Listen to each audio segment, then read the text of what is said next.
Uno de los días más intensos que mis hijos han vivido, sin duda, fue cuando mis suegros nos invitaron y nos llevaron a todos a Disneylandia. No sé si has estado en Disneylandia o no, pero has oído hablar de Disneylandia, ¿verdad? El lugar más feliz de la tierra, muchos lo llaman, ¿verdad? Allí mis hijos corrían de acá para allá, se subían en las atracciones. Seguro que recuerdan ir a la atracción de McQueen, de Cars, increíble, que lo disfruté yo más esa que ellos, pero bueno. Subían a las montañas rusas, eran consentidos por sus abuelos con todo tipo de comidas terriblemente altas en calorías.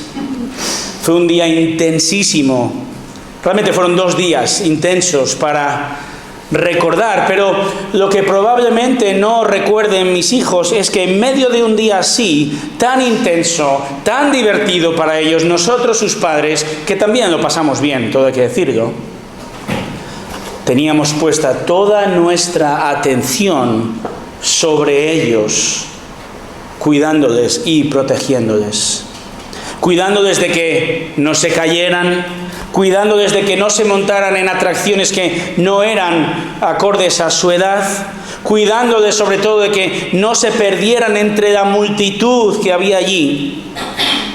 De hecho, les pusimos unas camisetas naranja chillón con un Mickey Mouse aquí para poder reconocerles entre la multitud. Recuerdo también a mi hijo mayor bajo mis brazos, asustadísimo, cuando entramos en una atracción de los Piratas del Caribe. Estaba muerto de miedo, aunque no quiera admitir en este momento. Para ellos fue un día intenso y fantástico, pero para nosotros, sus padres, que también lo fue, divertido, pero fue un día agotador. Detrás de ellos, rodeados de miles de personas, de niños igualmente rubios como ellos, fácil de perderse, cuidándoles en este día intenso. Y quiero hacer un especial hincapié en mi querida esposa, bajo un sol abrasador, embarazada de 7 meses de nuestro hijo número 4. Realmente ella tiene superpoderes, hermanos. Nuestras esposas tienen superpoderes. Bueno, no es así, no tienen superpoderes, pero quien sí tiene superpoderes es nuestro Señor Jesús, ¿verdad? Y esto es lo que Juan nos va a demostrar en esta nueva escena, en el capítulo 6 de Juan. Vamos a ir desgranándola en esta mañana y vamos a observar 4 distintivos. 4 distintivos del cuidado de Jesús que demuestran que Él es el Cristo, es Dios. 4 distintivos de su cuidado que demuestran su deidad. Vamos a ver versículos 1 a 9 que vamos a leer a continuación. Vamos a ver que Él tiene un cuidado inmerecido por nosotros, un cuidado que no merecemos. Versículo 1. Después de esto, Jesús se fue al otro lado del mar de Galilea, el de Tiberias, y le seguía una gran multitud, pues veían las señales que realizaba en los enfermos. Jesús subió al monte y se sentó allí con sus discípulos, y estaba cerca la Pascua, la fiesta de los judíos. Entonces Jesús, alzando los ojos y viendo que una gran multitud venía hacia él, dijo a Felipe: ¿dónde compraremos pan para que coman estos? Pero decía esto para probarlo, pues él sabía lo que iba a hacer. Felipe le respondió: 200 denarios de pan no les bastará para que cada uno reciba un pedazo. Uno de sus discípulos, Andrés, hermano de Simón Pedro, dijo a Jesús: aquí hay un muchacho que tiene 5 panes de cebada y 2 pescados, pero ¿qué es esto para tantos? Fijémonos en el cuidado inmerecido que el Señor tiene.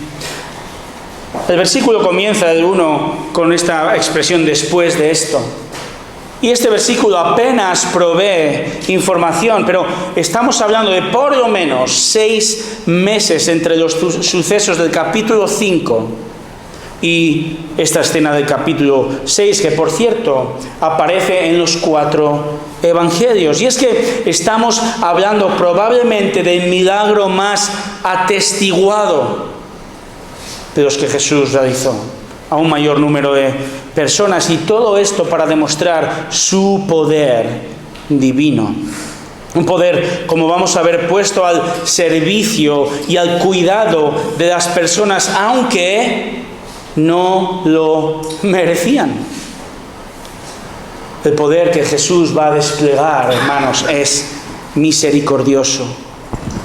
La información que los otros evangelios nos dan nos indica que Jesús y sus discípulos, como vamos a ver en el mapa, habían pasado al otro lado del mar de Galilea. El mar de Galilea está ahí arriba, donde pone Galilea. Allí está el mar de Galilea. Realmente es un lago, agua dulce. Ellos acababan de venir de un viaje agotados, un viaje misionero. Necesitaban descansar. Además, en esos días Juan el Bautista había sido asesinado. Todo esto nos indica que el Señor Jesús necesitaba estar a solas, pasando tiempo con sus discípulos. Entonces se dirigen a la parte noreste. Noreste está allí, veis que pone Betsaida arriba a la derecha. Del mar de Galileas o mar de Tiberias, también se llamaba en ese tiempo especialmente en honor al emperador romano Tiberio. Pero ¿qué ocurre? La fama de Jesús le precede y las multitudes le están siguiendo, aún desde los sucesos en Jerusalén y Samaria. Versículo 2. Pues veían las señales que realizaba en los enfermos. Hermanos, Juan no da puntada sin hilo. Nos está diciendo que el motivo, la razón por el cual miles y miles de personas están siguiendo a Jesús no es porque reconocen que Él es Dios y están por lo tanto arrepentidos de sus pecados, sino que dice el texto, porque hacía señales, milagros en los enfermos. En otras palabras, por interés, te quiero,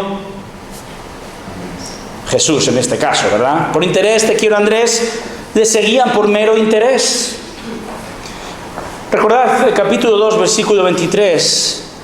Juan ya nos dice que muchos creyeron en su nombre al ver las señales o milagros que hacía. Pero dice que Jesús, versículo 24, no confiaba en ellos porque conocía la verdadera motivación de estas personas. Es lo que dice los versículos 23 al 25, capítulo 2. Ellos tenían un mero interés en Jesús, pero sin arrepentimiento, una motivación que no era la adecuada. Con todo, vamos a ver cómo Jesús ahora va a poner en acción su poder divino para cuidar, así es, cuidar a estas multitudes y cuidar también a los propios discípulos. Y Jesús va a hacer esto aún ante su falta de arrepentimiento. La muchedumbre no está arrepentida de sus pecados. Aún va a cuidar de los discípulos ante su tremenda falta de fe. Ni unos, la multitud, ni aún sus discípulos merecen el cuidado de nuestro Señor. Dice el versículo 3 que Jesús está en un monte cercano al lago con sus discípulos, está descansando, está enseñando. Y ahora Juan nos va a dar dos pizcas de información. Primero, versículo 4, y estaba cerca la Pascua, la fiesta de los judíos. Y ahora número 5, versículo 5. Entonces Jesús dice que alzó los ojos y vio a la gran multitud viniendo hacia él. Esta información de la Pascua y de la multitud realmente está relacionada entre sí. ¿Cómo podemos relacionarla? Fijaros, la Pascua conmemoraba la liberación de los judíos de Egipto, ¿verdad? ¿Recordáis esto en Éxodo? Y para un judío la Pascua era como un 4 de julio en Estados Unidos. La Pascua era como el 5 de mayo para los mexicanos. La Pascua era como el día de San Patricio para un irlandés. Es decir, una gran ocasión para desplegar todo su orgullo nacional. Cosa que, por cierto, dicho sea de paso, no suele ocurrir aquí en España en nuestro 12 de octubre, ¿verdad? O en nuestro 6 de diciembre, pero ese es otro tema. Pero lo que Juan está haciendo es relacionar esta festividad nacional, la Pascua, con una gran multitud que, como vamos a ver en el versículo 15, va a querer hacer coronar a Jesús como rey. Pero van a querer hacerlo con la razón equivocada. Ellos quieren que Jesús sea rey, ¿para qué? Para liberarles del yugo, de la opresión romana, no de su propio pecado. Así que entonces la multitud entiende mal tanto los milagros de Jesús como la misión de Jesús. El caso es que no solo la multitud no entendía, sino sus propios discípulos tampoco comprenden, son ignorantes. Por eso, versículo 5, dice que Jesús pregunta a Felipe, ¿dónde compraremos pan para que coman estos? Versículo 6. Pero decía esto para probarlo, porque él sabía lo que iba a hacer. Felipe le respondió, 200 denarios de pan no les bastarán para que cada uno reciba un pedazo. Hermanos, Jesús ya tiene la respuesta y el plan ante este problema que se avecina, pero conoce a sus discípulos. Sabemos que no preguntó a Felipe porque él era una calculadora humana, ¿verdad? O porque había crecido en la zona, que realmente había crecido en la zona, sino que lo que Jesús está haciendo, él está comprobando que Felipe tiene falta de fe y falta de compasión por esta multitud. Por eso Jesús va a poner a prueba su fe. Y Jesús, por supuesto, acierta, ¿verdad? 200 denarios no llegan. Estos 200 denarios que Felipe menciona equivaldrían más o menos, fijaros, al sueldo de unos 8 meses. 8 meses de sueldo no pueden dar de comer a más o casi 20.000 personas, dice Felipe. Felipe bien podría quitarle el puesto a nuestro ministro de Hacienda, ¿verdad? Pero su respuesta confirmaba lo que Jesús ya sabía. Que Felipe ponía más atención en el problema, por real que fuera. Había un problema real. Pero él estaba poniendo más atención en el problema que en la solución del problema, que no son 200 denarios, hermanos. La solución del problema y de todos nuestros problemas es Cristo. Pero antes de hundir más a Felipe bajo el agua, tenemos que decir que a Andrés le sucede 3/4 de lo mismo, al otro discípulo. Versículo 8. Fijaros, uno de sus discípulos, Andrés, hermano de Simón Pedro, dijo a Jesús: aquí hay un muchacho que tiene 5 panes de cebada y 2 pescados, pero ¿qué es esto para tantos? Andrés se encuentra con este muchacho previsor, con su humilde merienda, y dice acertadamente: ¿qué es esto? Esto es una miseria para estas miles de personas. Aquí vemos como ambos, tanto Andrés como Felipe, y estoy convencido que el resto de los discípulos, estaban humanamente en lo cierto. No tenían ni mucho menos los recursos para proveer de comida y cuidar a esta multitud. Pero ese no era su mayor problema. El mayor problema de los discípulos no es que no tienen suficiente para dar de comer a la multitud, sino que su mayor problema es su falta de fe. Falta de fe. Su mayor problema, hermanos, es que después de haber estado caminando con Jesús ya meses, si no años, aún no entienden que Jesús es el mismo que aquel que proveyó maná en el desierto en Éxodo 16. que Él es el mismo que hizo brotar agua de la roca en Éxodo 17, que Él es el mismo que hizo que Eliseo multiplicase pan en 2 de Reyes 4. No tienen fe, no comprenden. Pero por otro lado, el problema de la multitud no es realmente su hambre física, que la podían tener después de muchas horas, sino el mayor problema de esta multitud, que es su incredulidad, su rebelión contra quien es verdaderamente Jesús, el Cristo, el enviado de Dios, Dios mismo hecho hombre. Y aquí es donde viene algo increíble entonces. Ante este panorama desolador, ¿verdad? Jesús va a ejercitar su poder para cuidar de estas personas. A pesar de este panorama desolador, Jesús va a tener paciencia misericordiosa. ¿No es así como ocurre contigo y conmigo? Piensa. ¿No te cuida poderosamente el Señor?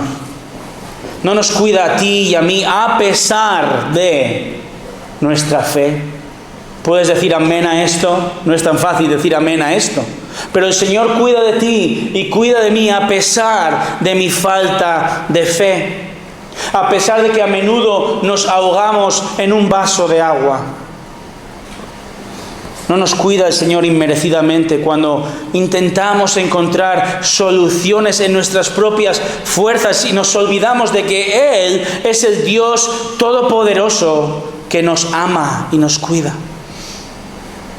Tan a menudo, no sé si te pasa a ti, a mí me pasa, vemos un problema, tenemos un problema delante de nosotros y comenzamos a barajar las posibilidades para solucionar el problema, pero nos olvidamos de que el Señor ya está a nuestro lado listo para intervenir de acuerdo a su voluntad. Y quizá el Señor no va a intervenir hoy de manera milagrosa, puede hacerlo, pero probablemente no va a intervenir en nuestra vida de manera milagrosa, pero sí que va a hacerlo de manera paciente, misericordiosa y amorosa ante tus problemas y mis problemas. Él cuida de ti y de mí. Él cuida de sus hijos a pesar de nuestra falta de fe. En medio de la prueba, cuida de ti y de mí. ¿Para qué? Para que veamos su cuidado, su poder, su presencia y crezcamos en nuestra fe. Tenemos que decir a esto, gracias, Cristo. Gracias por estar a mi lado, porque puedo esconderme y encontrar refugio en la tempestad. Él provee inmerecidamente al que viene a Él, al creyente, por muy débil que sea. Y aún, fijémonos, Él hoy cuida del no creyente. Aún hoy el Señor misericordiosamente sigue cuidando del rebelde, de las personas que aún vienen a Él con las motivaciones que no son adecuadas. Por eso el sol que está ahí fuera, aprovechad a mirarlo porque se va rápido. El sol ha salido sobre los impíos también, ¿verdad? Llueve para también el beneficio del pecador. Aún provee y cuida del que le rechaza y le da pan. El Señor tiene misericordia de las multitudes hoy en día que claman a Él solo cuando la prueba y el dolor aparece y luego se olvidan de Él de nuevo, ¿verdad? Dios ejercita su benevolencia para con el no creyente también. ¿Sabéis cómo? Por medio de nosotros. ¿Sabes que el Señor cuida de este mundo? Que este mundo no está peor gracias a la Iglesia. Cuando vivimos nosotros siendo un ejemplo de gozo, de obediencia, de fe, siendo ejemplo de gracia para con los demás, de amabilidad. Cuando eres un ejemplo de una familia estable en un mundo inestable. Esto es el cuidado de Dios para un mundo que le rechaza. Dios cuida del no creyente dándole otro día de vida, con el fin de que en su misericordia y por medio de nosotros escuchen el Evangelio proclamado, sea aquí en esta reunión o allí fuera entre semana, a un mundo que no lo merece, de la misma manera que nosotros tampoco lo merecíamos, ¿verdad? Hermanos, Dios cuida de nosotros a pesar de nuestra falta de fe. Dios cuida del no creyente a pesar de su rebelión, porque Él quiere ser reconocido y glorificado. El cuidado poderoso del Señor es inmerecido, inmerecido. Ahora los versículos 10 al 13 nos enseñan que su cuidado, además de inmerecido, es inagotable, inagotable. Leamos versículos 10 al 13. Jesús dijo: haced que la gente se recueste. Y había mucha hierba en aquel lugar, así que los hombres se recostaron en número de unos 5,000. Entonces Jesús tomó los panes y, habiendo dado gracias, los repartió a los que estaban recostados, y lo mismo hizo con los pescados, dándoles todo lo que querían. Cuando se saciaron, dijo a sus discípulos: recoged los pedazos que sobran, para que no se pierda nada. Los recogieron pues y llenaron 12 cestas con los pedazos de los 5 panes de cebada que sobraron a los que habían comido. Así con todo, hermanos, Jesús ahora se remanga, ¿verdad? Se pone manos a la obra. Y Juan, no me digáis cómo, pero calculó. Y realmente era Juan el que tenía una mente privilegiada. Calculó al vuelo. Aquí hay unos 5,000 hombres, ¿verdad? No sé cómo lo hizo. Pero el caso es que sí, había allí unos 5,000 hombres que, uniéndolos a mujeres y a niños, estamos hablando de fácilmente 20,000 personas. Y el texto nos dice que el generoso niño le dio a Jesús su merienda.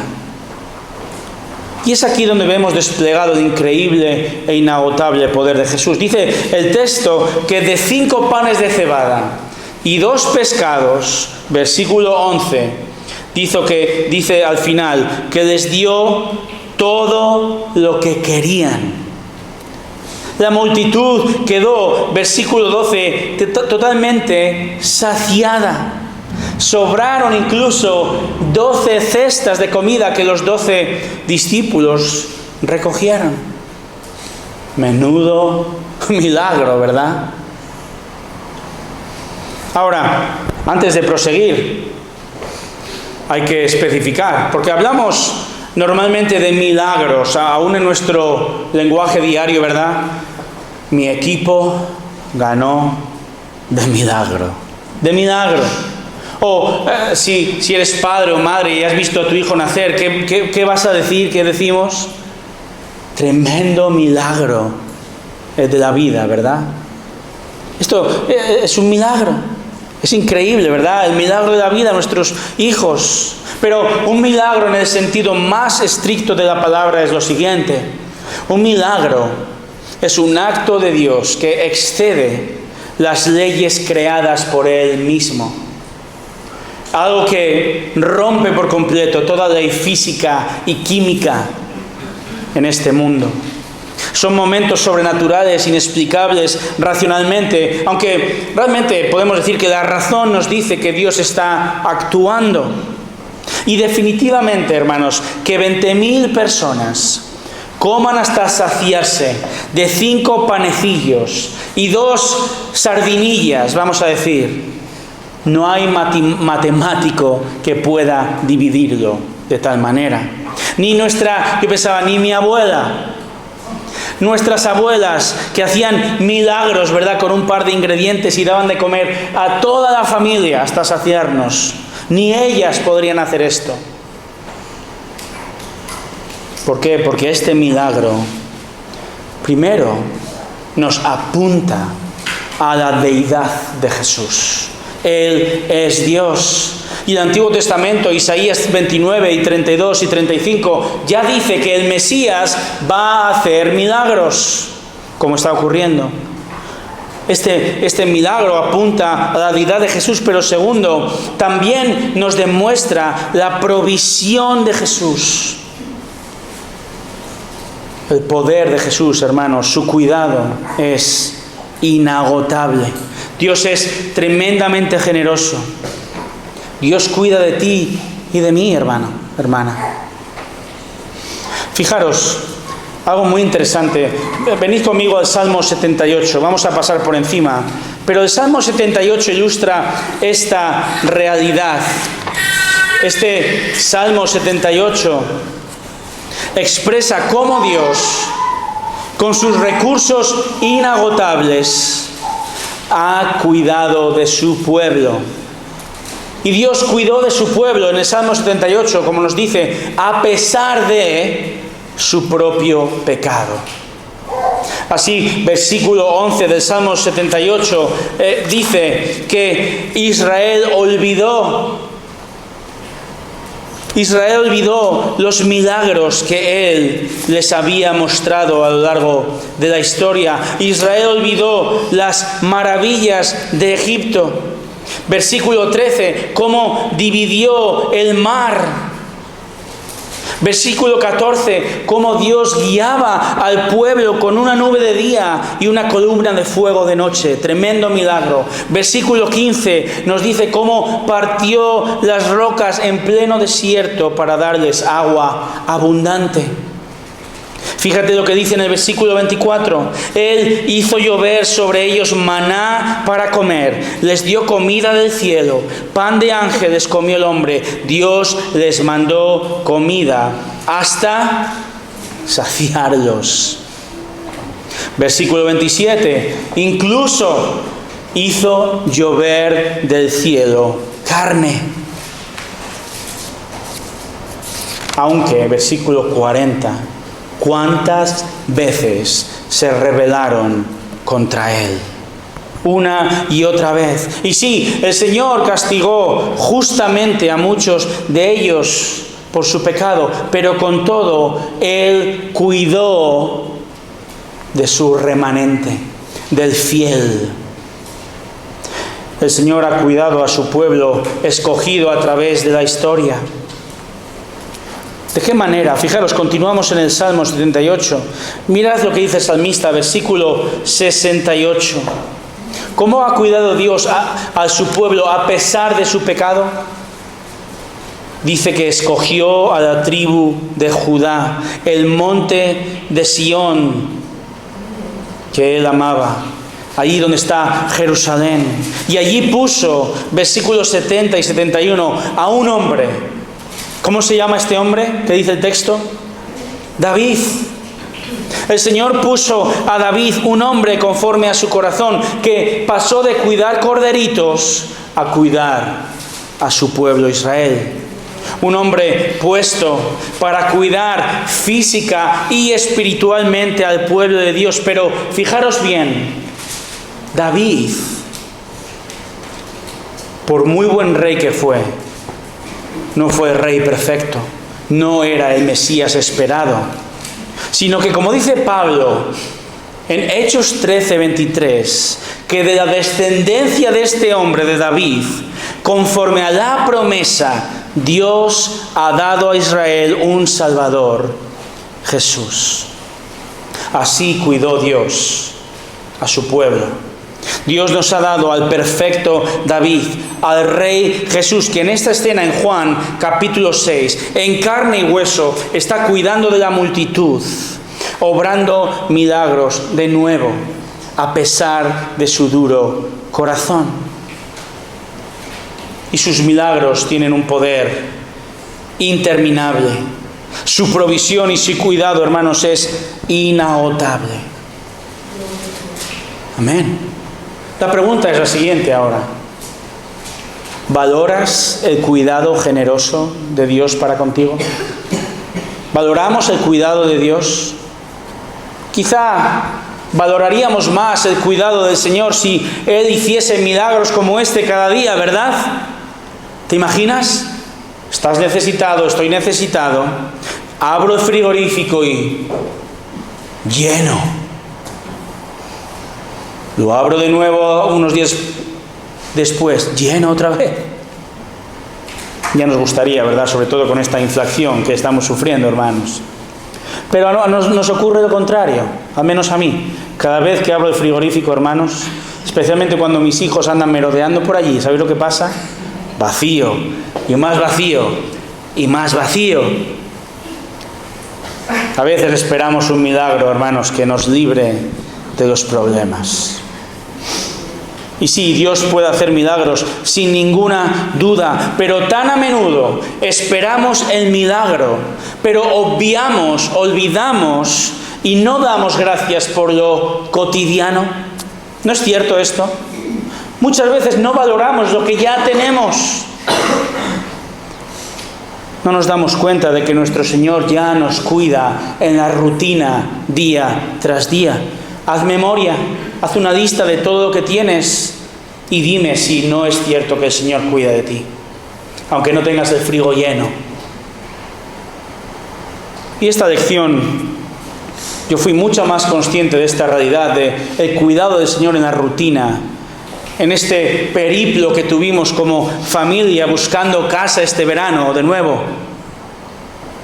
Lo milagroso hubiera sido que hubiera aparecido una casa, una ganga, o que, fíjate, que hubiera ido a internet, ido a mi cuenta bancaria y milagrosamente hubiera aparecido allí todo el dinero que necesitábamos. Eso hubiera sido un verdadero milagro y nos hubiera venido muy bien. Hubiera sido un poquito como, ¿recordáis la viuda de Sarepta en 1 de Reyes 17? El aceite no se terminaba y no se terminaba, aparecía mágicamente, milagrosamente realmente. Muchas veces queremos algo así, y esto es lo que yo creo que esperaba en mi propio caso. Algo, Señor, necesito un milagro. Pero el Señor muestra y prueba nuestra fe en lo cotidiano. Y en nuestro caso, el Señor proveyó este verano de 6 casas. No es que ahora tengo 6 casas, no me malinterpretéis. Pero el Señor proveyó de 6 casas en 2 meses y medio, y alguna de esas casas era la vuestra. Amablemente nos dejasteis estar en estas casas. Y esto me llevó a darme cuenta, o más cuenta, de que debo dar gracias al Señor por lo que ya tengo. En este caso era, Señor, gracias por el techo de mis hermanos aquí, que nos lo han cedido. Gracias, Señor. Gracias, Señor, porque estás poniendo a prueba mi fe. Quizá no con un gran milagro, pero sí confiando en ti en lo rutinario. Él, por cierto, nos ha dado mucho más de lo que esperamos y seguro merecemos, ¿verdad? A pesar de nuestra falta de fe. Hermanos, somos iguales que los discípulos. Tenemos falta de fe. Pero en esto el Señor muestra su poder con su cuidado inmerecido y con su cuidado inagotable. Dios provee. Él provee para ti y para mí, sea por milagros, o sea, más bien en su rutinaria generosidad. ¿Para qué todo esto? Para que te envuelvas a Él y le des gracias y le adores por su bondad y su cuidado. Ahora, el problema es el siguiente. El Señor provee, amén. Pero el problema sería que tuviéramos una concepción errónea de Dios en su provisión, una concepción no bíblica. Como por ejemplo pensar, Dios existe para proporcionarme lo que yo quiero. Eso es precisamente lo que ocurre en esta escena. La gente malinterpretó este milagro, esta señal de Jesús. La gente malinterpretó de nuevo quién era Jesús. Lo que nos lleva a un tercer distintivo de su cuidado, que demuestran que Él es Dios. El tercer distintivo es que el cuidado del Señor Jesús es inmanipulable. Inmanipulable. Me inventé la palabra, no está en el diccionario, pero la entendemos, ¿verdad? Versículos 14 y 15. Fijaros lo que ocurre ahora. La gente entonces, al ver la señal que Jesús había hecho, decía, verdaderamente este es el profeta que había de venir al mundo. Por lo que Jesús, dándose cuenta de que iban a venir y llevárselo por la fuerza para hacerle rey, se retiró otra vez al monte él solo. La gente hizo algo bien. Al ver la tremenda señal, el milagro, reconoció que había algo especial en este hombre.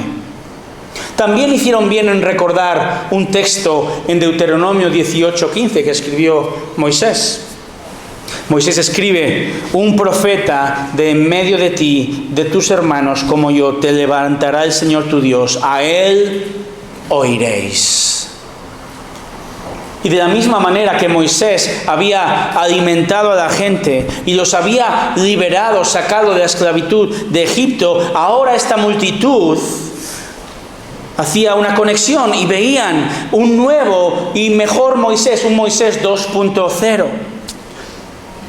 que nos ha alimentado, que sana a los enfermos y que segurísimo puede librarnos del yugo de la esclavitud romana.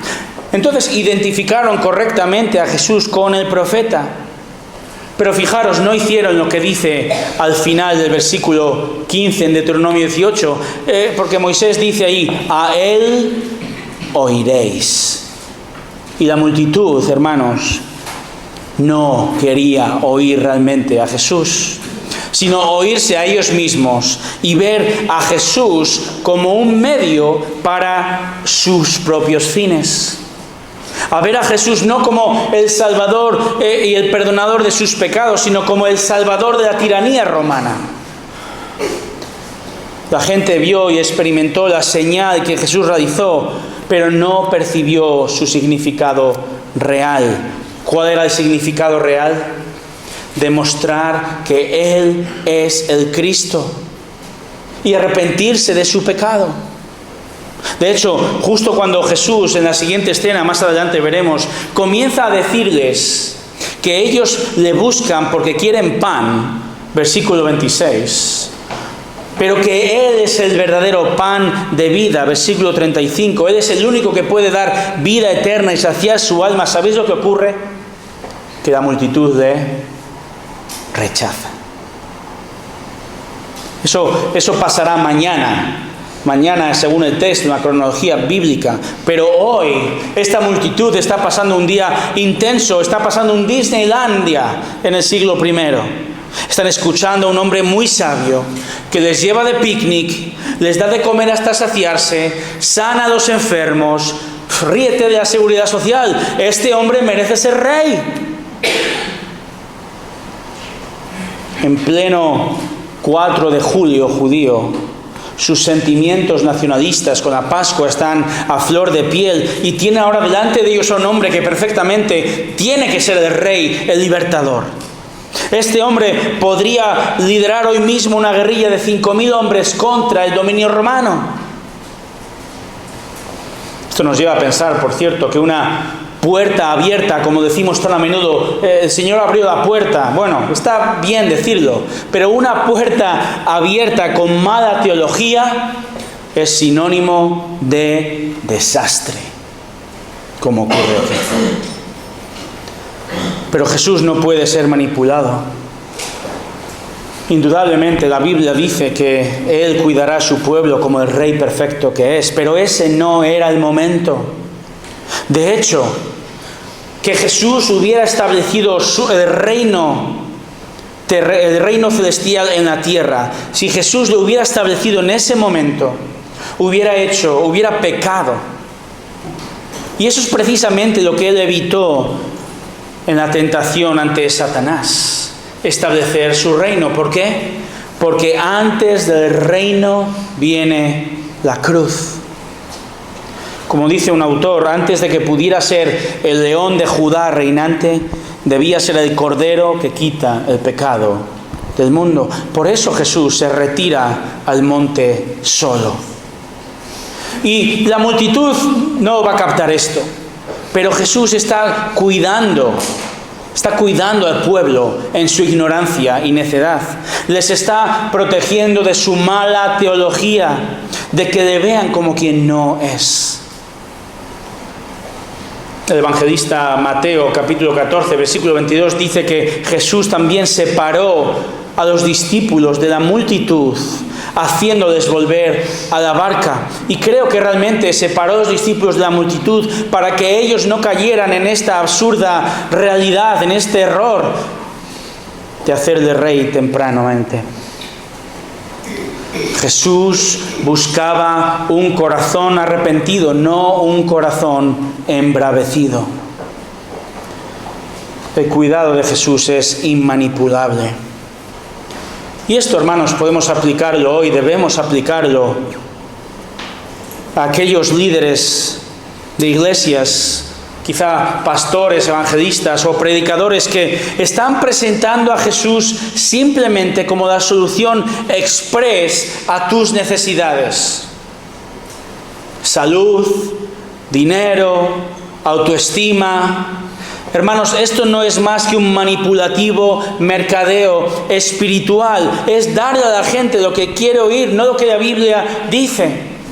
Y de la misma manera que Jesús se retiró solo en esta escena, podemos decir que Jesús se retira, se aleja de personas que le ven como ellos quieren verle, no como el texto dice. Jesús se retira de iglesias que quieren manipular el mensaje para atraer a la gente, para ganar adeptos, para seguir a un gran hombre que cubre y suple sus necesidades y promete tu mejor vida ahora. Pero hermanos, eso no es el Evangelio. El Evangelio no promete restaurar todas tus relaciones rotas. El Evangelio de Jesucristo no promete éxito en la vida o ausencia de dolor o que te sientas bien contigo mismo. No, el Evangelio dice que Jesús cuida de ti, pero bajo sus términos, sin manipulaciones. Cristo ama y cuida misericordiosamente al roto, al quebrantado, al desvalido, al hambriento, al perseguido, al arrepentido, pero nos cuida, hermanos, desde la verdad de la palabra, para que día tras día caigamos de rodillas y le reconozcamos como el Rey soberano que es, pero bajo sus términos. Su salvación, su palabra, su evangelio, su cuidado no se puede ni se debe manipular. Seguimos al Dios de la Biblia, no al que nosotros queremos seguir. Y al hacer esto, hermanos, si seguimos la palabra de Dios, estaremos protegidos, cuidados del error de pensar que Él es un mero medio para nuestros fines egoístas. Hermanos, el cuidado de Jesús es inmerecido, es inagotable, pero es inmanipulable. Y en esta escena Juan nos está relatando un espectacular milagro de Jesús. Y lo está haciendo para demostrar una vez más que Él es Dios. Él es el único Salvador. Y nos muestra además cómo con su poder, con sus síes, con sus noes, con sus pruebas, está mostrando cuidado tanto al incrédulo como a sus discípulos, cuidando que no tengan una visión errónea de quién es Él y de lo que vino a hacer. Y por eso Jesús se retira, se va solo, despide a la multitud. Y fijaros, siguiendo la escena ahora, vamos a ver un último distintivo del cuidado de Jesús que demuestra que Él es Dios. El cuidado de Jesús es incomparable, incomparable. Fijaros, leed conmigo versículos 16 al 21. Al atardecer, sus discípulos descendieron al mar y subiendo en una barca se dirigían al otro lado del mar hacia Capernaum. Ya había oscurecido y Jesús todavía no había venido a ellos, y el mar estaba agitado porque soplaba un fuerte viento. Cuando habían remado unos 25 o 30 estadios, vieron a Jesús caminando sobre el mar y acercándose a la barca, y se asustaron. Pero Él les dijo: soy yo, no temáis. Entonces ellos querían recibirle en la barca e inmediatamente la barca llegó a la tierra a donde iban. Hermanos, la escena no ha terminado.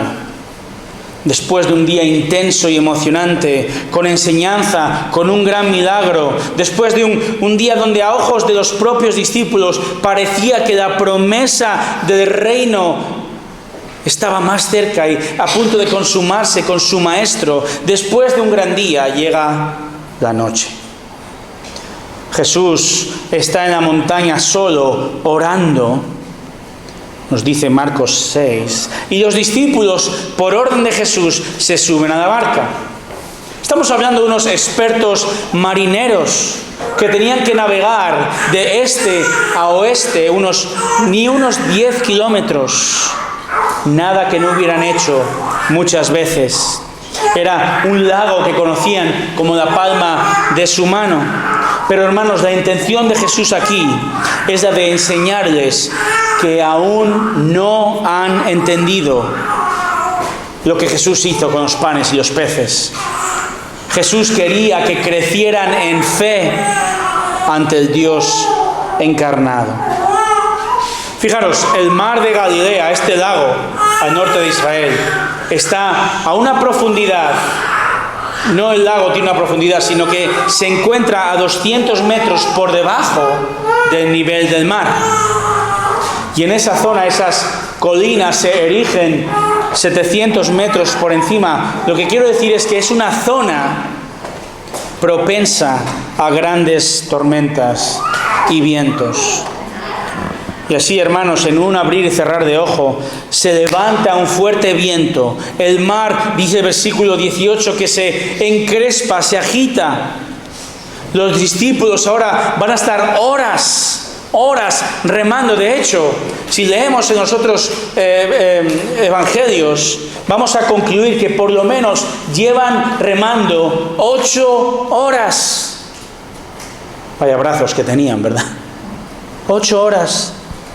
Y recorriendo, dice el versículo 19, 25 o 30 estadios, nada más que unos 4 o 5 kilómetros. Yo creo que les pasaba como a veces, no sé si te ha pasado, que estás soñando, que estás corriendo y no puedes avanzar. ¿Te ha pasado?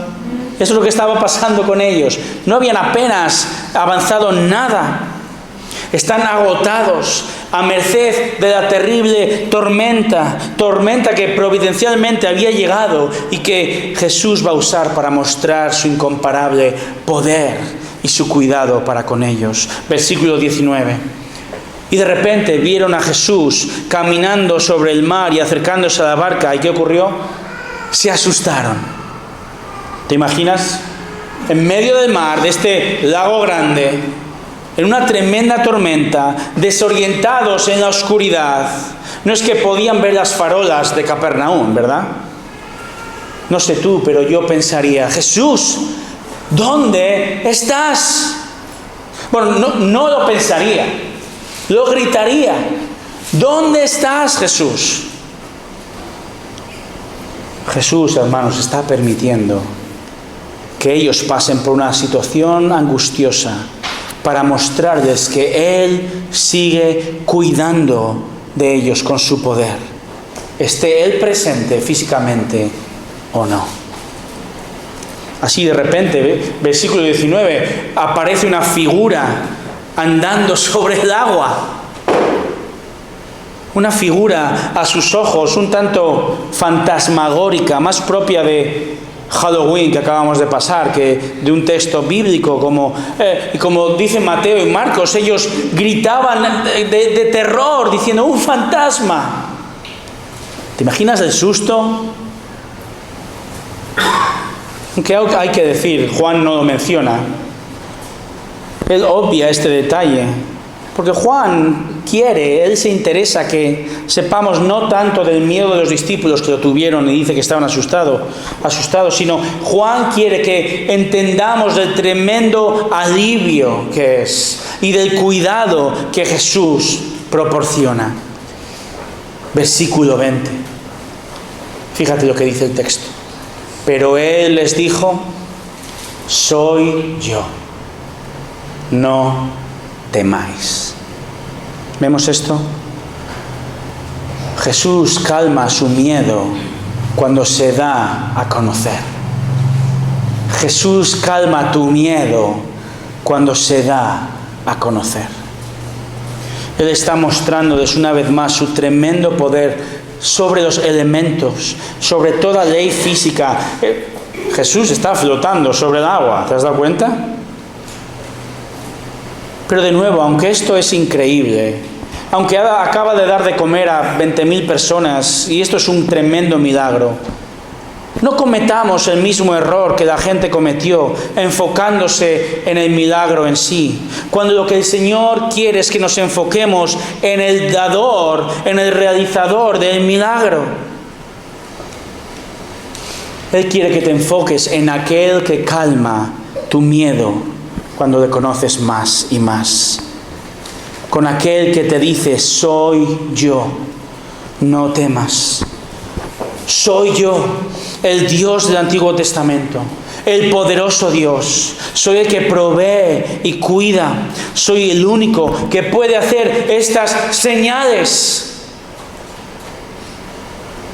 Por cierto, ya vamos bien avanzados en el Evangelio de Juan y hemos visto en el pasado, pero esta palabra señal apunta a los milagros de Jesús, ¿verdad? Es un sinónimo. Pero ¿por qué Juan lo llama señal? Porque señalan al Cristo. Pero mucho más que esto. Señalan a Cristo para que tú tengas una relación eterna con Él. Hasta lo que yo sé, esta mañana cuando estabas viniendo aquí al hotel, hasta lo que yo sé, no viste la señal de Santiago aquí, ¿verdad? Y te paraste en esa señal, ¿verdad? A que nadie se quedó ahí parado, llegué a Santiago, aquí me quedo. Y más con el tipo de señales que tenemos al entrar en la ciudad, ¿sabéis lo que quiero decir? Hasta lo que yo sé, nadie se paró abajo en la señal que pone hotel. Esta es la señal, estoy en el hotel, aquí me voy a quedar, ahí fuera. No, ¿verdad? No, vemos las señales, entendemos las señales ahora. Entendemos y entonces podemos disfrutar, podemos entender que hemos llegado a Santiago y disfrutar de la ciudad. Vemos la señal del hotel y podemos entender, he llegado al hotel, ahora puedo disfrutar de lo que el hotel me ofrece. Un culto evangélico, amén. Pero de la misma manera, hermanos, estas señales que leemos apuntan a Cristo, pero nos han de hacer ir más allá, admirar, conocer, reconocer y entablar una relación con el dador de la señal. Hermanos, Dios, Jesús, calma nuestros miedos. Cada vez que abrimos las páginas de nuestra Biblia y Él se da a conocer y Él te dice, no temas, yo soy. No solo nos quedemos con la señal, por milagrosa que sea, que apunta a su deidad. Amén. ¿Qué vamos a hacer con esto nosotros ahora? Vamos a reconocer, tú eres Dios, amén. Y quedarnos ahí parados. No, vamos a establecer y entablar una relación con nuestro Dios, que nos dice, no temas, yo soy. Cada vez que compruebas otro día más su cuidado constante con tu alma y tu cuerpo, Él quiere que tengas una relación con Él. Y Él quiere, por medio de su increíble e inagotable poder, que creamos y confiemos en Él, y le adoremos, y le conozcamos, y confiemos en Él, y le recibamos. Por eso, dice el versículo 21, entonces ellos querían recibirle en la barca, e inmediatamente la barca llegó a la tierra donde iban.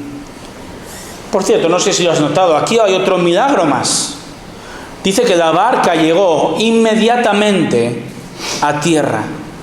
Lo que los expertos marineros no pudieron hacer en horas, Jesús, en otro milagro fuera de serie, o haciendo la broma, un milagro fuera borda, ¿verdad?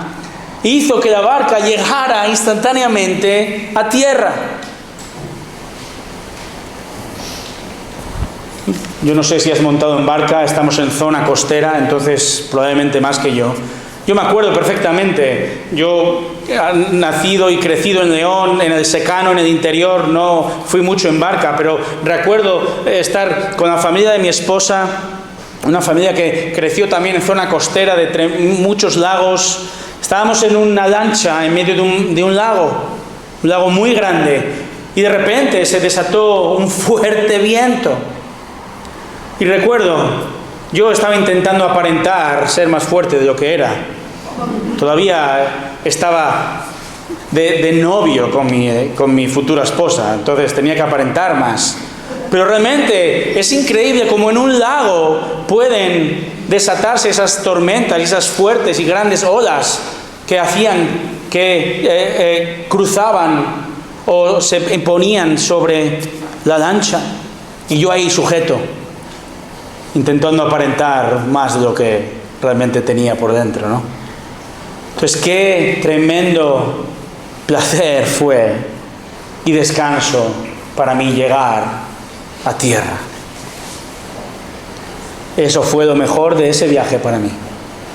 Tocar tierra. Y casi hice como el Papa Juan Pablo II, hermanos. Besar el suelo cuando llegué a la playa.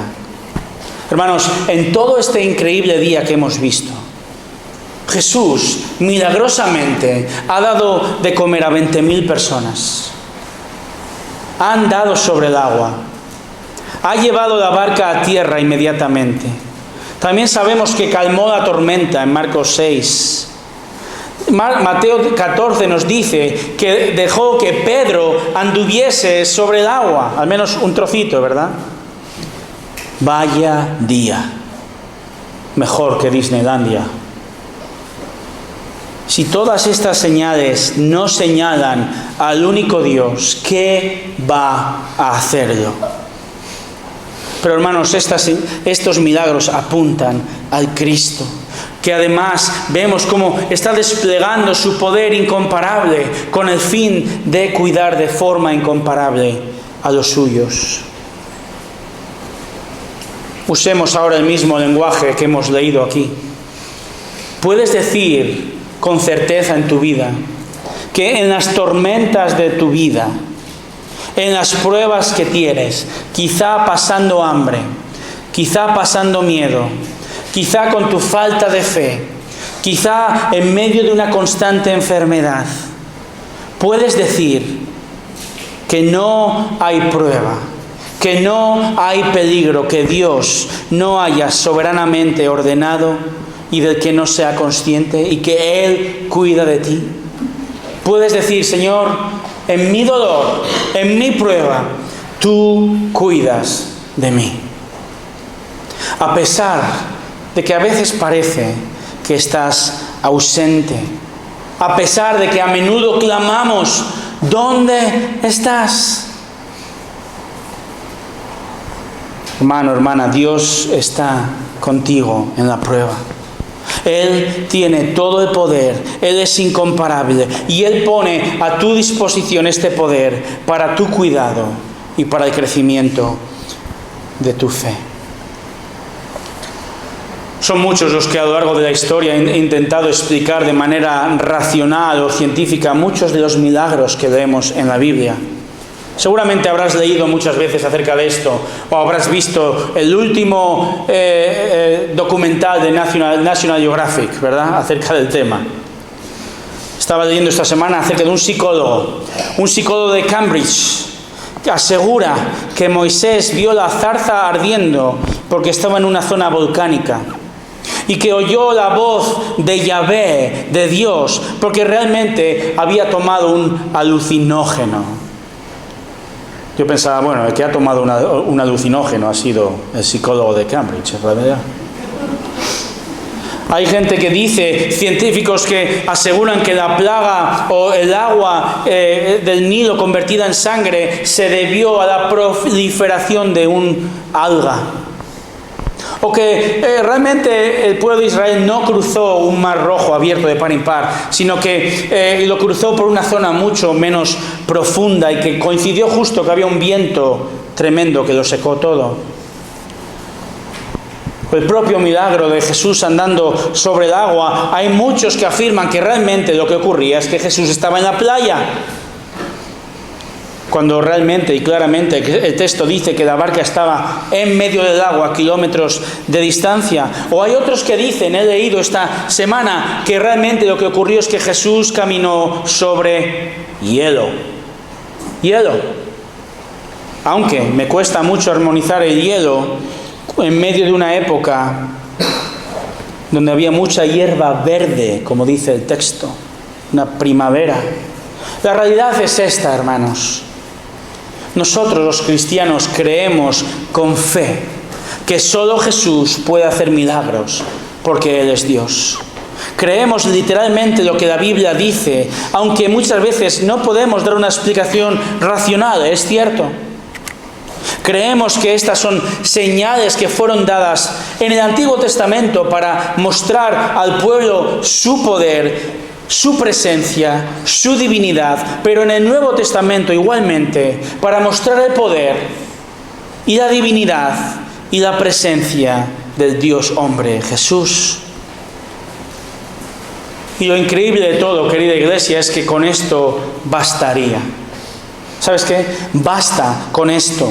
Basta que con Cristo, basta que Cristo demuestre que Él es Dios desplegando su poder. Sería suficiente. Bastaría con que Él haya demostrado su incomparable poder a lo largo de la historia para que veamos que Él es Dios.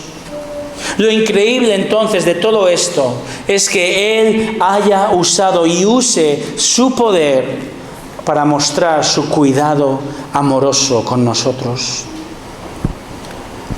Él sigue cuidando hoy del no creyente. Si eres no creyente, si tú no crees y estás aquí, tienes que saber. Él sigue cuidando de ti. ¿Sabes cómo? Esta mañana te has despertado. El sol ha salido. La luna sale. Llueve. Para ti también. El Señor provee. Con el no creyente demuestra su poder por medio de la creación. Y como veíamos antes, por medio de su iglesia, cuida de ti también. Todo para que oigas hoy el Evangelio. Para que el no creyente sea consciente de su pecado y se arrepienta. Y vea como aún sin merecerlo, Dios ha cuidado y cuida todavía de ti si no eres creyente. Y para nosotros, sus hijos, Dios te cuida de manera inmerecida e inagotable e inmanipulable. Sea por medio de un milagro, sea por medio de una rutina sujeta a leyes físicas, sea que tengas un día increíblemente intenso o que sufras el peor día de tu vida, Dios está atento. Dios ejerce su poder sobrenatural entre bambalinas detrás del escenario para cuidar de ti, para garantizar tu salvación día tras día.